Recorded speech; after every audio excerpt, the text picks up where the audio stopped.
Welcome to our channel. Today we how to enable REI conversion with Propstream follow-up workflows, beginner guide step by step clearly. To enable REI conversion with Propstream follow-up workflows, start by logging into your Propstream account. Once logged in, navigate to the Workflows section in the main menu.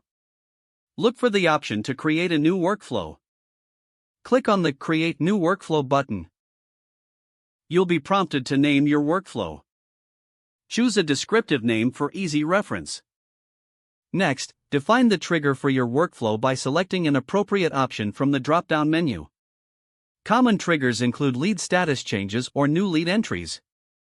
After setting the trigger, specify the conditions that must be met for the workflow to activate. This may involve criteria such as lead score, property type, or location. Now, move on to the next step, which is adding actions to your workflow. Click on the Add Action button to include specific follow-up tasks.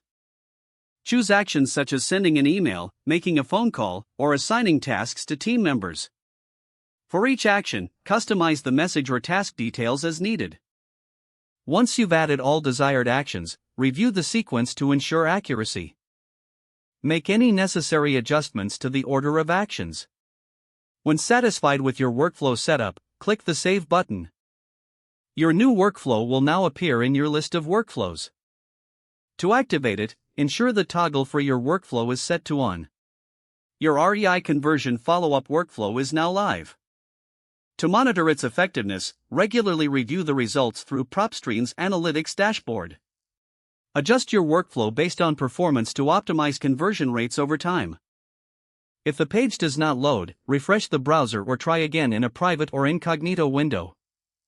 Make sure you are using the correct email address, then retype it carefully to avoid small typos. If your password is not accepted, use the reset option and create a new strong password you can remember. Check your spam folder for verification or security emails, then complete any requested confirmation steps. Enable two-factor authentication if available to improve account security and reduce unauthorized access risk. After signing in, review your profile details so your contact information and settings are accurate and current. If you see an error message, note it down and try again after restarting your device and internet connection. Don't forget to like this video and subscribe to our channel for more step-by-step tech guides.